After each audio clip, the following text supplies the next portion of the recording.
Bom dia. O nosso grupo escolheu aprofundar o tema 6, Sistemas Operacionais de Dispositivos Móveis.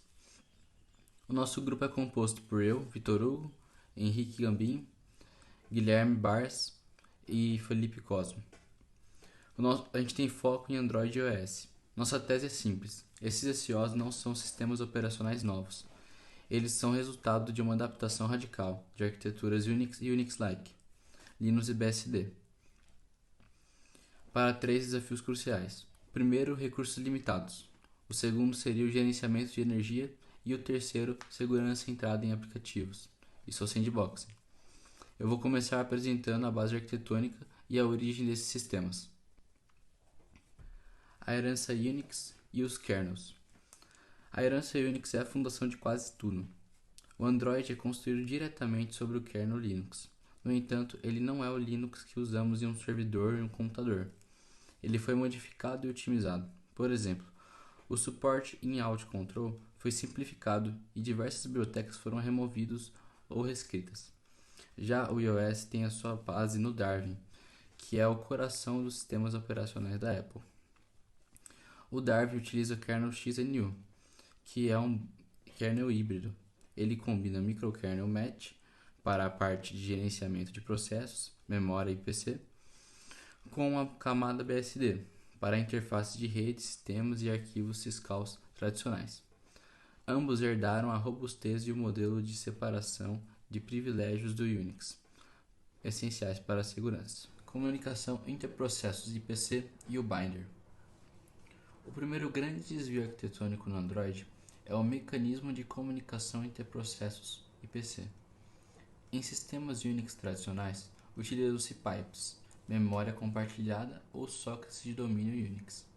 O Android desenvolveu e depende de um driver de kernel chamado binder. O binder é otimizado para o modelo de aplicativos cliente-servidor do Android. Ele permite que processos distintos se comuniquem de forma síncrona e segura, passando dados complexos como file descriptors. Ele é mais eficiente que os sockets Unix e é fundamental para a arquitetura. Todas as chamadas de API do sistema passam pelo binder, garantindo que o controle de privilégios seja aplicado em cada transição. O binder é a espinha dorsal do Android e um exemplo claro de adaptação do kernel do Linux às necessidades mobile. Above the kernel, Arch vs Frameworks. Acima do kernel, as diferenças se intensificam. No Android, a maioria dos aplicativos não roda diretamente sobre o kernel. Eles executam dentro do Android Runtime, Arch, uma máquina virtual que executa o código Kotlin. O Arch utiliza a compilação antecipada, AOT, e JIT, para otimizar desempenho, mas a VM adiciona uma camada extra de abstração e segurança. No iOS, os aplicativos são compilados em código nativo ARM e interagem diretamente com os frameworks do sistema, Cocoa Touch, que se comunicam com o kernel XMU. Isso normalmente resulta em melhor desempenho e execução, para a segurança garantida pelo sandboxing rigoroso e pelos frameworks. Em resumo, o sistema operacional mobile é um kernel Unix Linux modificado, com novas camadas de abstração, como o Arch ou os frameworks, e um sistema de comunicação próprio, o binder. Com isso, passo a palavra para o Henrique, que irá detalhar como essa arquitetura lida com a principal limitação do hardware, o gerenciamento de recursos escassos. Olá, professor. Meu nome é Henrique e agora eu vou explicar como essa arquitetura foi adaptada para enfrentar o primeiro grande desafio do mobile, a limitação de recursos. Diferente de um computador, onde a RAM costuma ser abundante, nos dispositivos móveis a memória é extremamente limitada. Por isso, o sistema operacional precisa gerenciar a RAM de uma forma totalmente diferente. Vou estar citando agora o gerenciamento de memórias e caching de processos. Em sistema desktop, encerrar um aplicativo em segundo plano é algo raro. Já no mobile, isso é uma regra. O sistema usa a técnica chamada caching de processos. Em vez de fechar um aplicativo imediatamente, ele mantém o processo na RAM em um estado inativo, como se estivesse hibernando. Isso permite que o aplicativo volte instantaneamente, porque o estado dele já está carregado, sem precisar fazer a leitura do armazenamento. Mas como a RAM é limitada, quando o sistema detecta que está ficando sem memória, ele precisa começar a matar esses processos em cache, começando pelo de menor prioridade, e então é aqui que ele entra um dos mecanismos mais importantes do Android, o Out of Memory Killer, adaptado para mobile em Low Memory Killer, o LMK. O LMK é um mecanismo extremamente agressivo, mas essencial. Ele não espera o sistema travar. Ele age de forma preventiva. O kernel monitora constantemente a quantidade de RAM livre e quando atinge certos limites, o LMK é acionado. Cada processo recebe um score, que é um score de morte por falta de memória, calculando de acordo com a prioridade do app, foreground, serviço e cache, o tempo que ele está inativo e o quanto de RAM está consumindo. Quando necessário, o LMK simplesmente encerra o processo com o maior score, liberando memória instantaneamente. Essa estratégia garante que o aplicativo, que o usuário está usando o que está em foreground, sempre tenha recurso suficiente e que a experiência geral nunca seja comprometida. O gerenciamento de CPU. O segundo recurso limitado é o processamento da CPU, e ele está diretamente ligado ao consumo de energia. Nos sistemas móveis, a CPU não fica operando sempre no clock máximo. Em vez disso, ela segue políticas chamadas CPU Governors. O Governor decide dinamicamente a frequência e a voltagem da CPU. Por exemplo, o Governor Performance mantém a frequência alta para tarefas pesadas, enquanto Governors On Demand ou Interact reduzem a frequência assim que a carga diminuiu. Isso garante que o processador usa sempre apenas a energia necessária para a tarefa atual, algo essencialmente para preservar a bateria. Para encerrar a parte de memória, vale lembrar que os sistemas móveis evitam o swapping tradicional, já que escrever no armazenamento flash é lento. Em vez disso, eles utilizam o ZRAM, um módulo que cria um espaço comprimido dentro da própria RAM. Isso quando o sistema precisa liberar memória. Ele comprime páginas menos usadas e as move para a ZRAM, liderando espaço sem depender do disco. Essa é uma solução inteligente para lidar com a escassez de recursos no mobile. Com isso, eu passo agora para o membro 3, que é o Felipe, que vai explicar como o sistema operacional lida com o recurso mais importante de todos, a bateria, através de técnicas avançadas de gerenciamento de energia. E aí pessoal, eu vim falar sobre a autonomia de bateria do dispositivo móvel. Bem, anteriormente já foi detalhado como funciona a limitação de RAM e de CPU de um dispositivo móvel. Porém, a parte mais crítica, que é a limitação de bateria, ainda não foi detalhada. E um dispositivo móvel, ele precisa ser agressivo e obcecado na economia de energia. E neste bloco a gente vai aprofundar em como funciona esse baixo consumo e como ele entra nesse modo de baixo consumo de energia e como que ele restringe as atividades em segundo plano e muito mais. É isso. Bom pessoal, agora eu venho falar sobre o conceito de Deep Sleep, mais conhecido como suspensão profunda. Esse nome se refere ao modo que o celular entra quando está praticamente desligado, quando está inativo, que é quando ele desliga quase tudo que tem dentro dele, deixando só as funções principais ativas, né? E quando ele está nesse modo, ele só é reanimado, ligado no caso, quando existe algum interrupt para chamar ele. Por exemplo, uma notificação, ou uma ligação, ou um timer, que seja. O objetivo disso é maximizar a economia de energia, né? Porque isso daí é a principal limitação do dispositivo móvel. E o objetivo do Deep Sleep, em geral, é que o celular possa passar a maior parte do tempo dele dentro desse modo, pois assim a maximização de energia vai ser bem eficiente. Bem, agora eu vou falar sobre o modo 12 e a janela de manutenção. No Android, o gerenciamento agressivo de energia ele é chamado de modo 12. Mas o que é isso? O modo 12 ele atua em duas fases do dispositivo. Uma, que é quando o dispositivo está parado na mesa, desligado, e a outra, quando o dispositivo está desligado, só que em movimento, por exemplo, no seu bolso.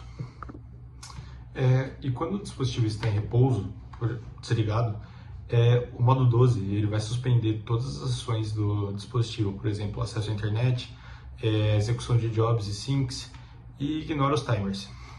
Ele é acordado periodicamente pela janela de manutenção.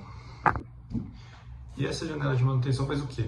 Bom, ela vai executar todos os jobs e os syncs que estão pendentes, só que tudo de uma vez.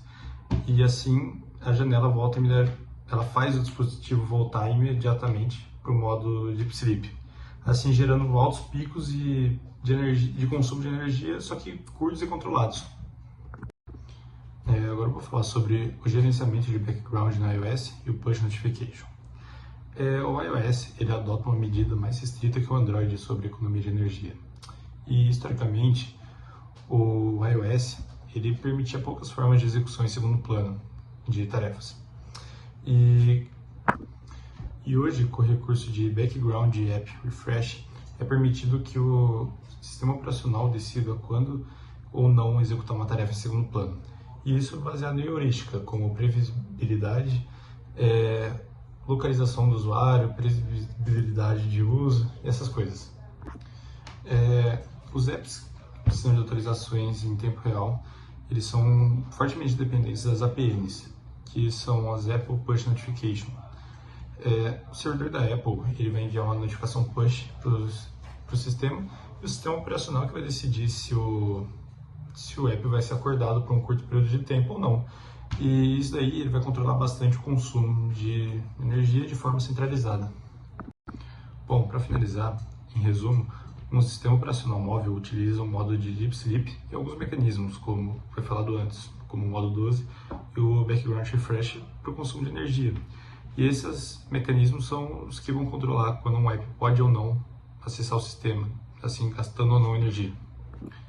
O kernel que tem a palavra final de quem pode ou não acordar o sistema operacional, quem pode ou não fazer processo em segundo plano, e isso daí nos leva a questionar um quarto ponto, que é como o SEO garante que mesmo quando o app não esteja rodando, ele não pode acessar os dados de outro app, e assim comprometendo o sistema inteiro.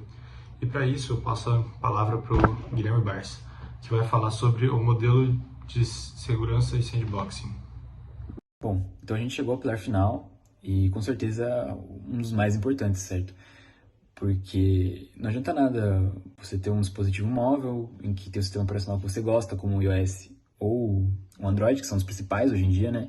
Acredito que a maioria das pessoas tem um dispositivo que usa um desses dois, que são os principais. Não adianta nada você ter um sistema que você gosta de usar, que faz sentido para você, que a interface é boa, que você consegue acessar as funções facilmente, se ele não é seguro.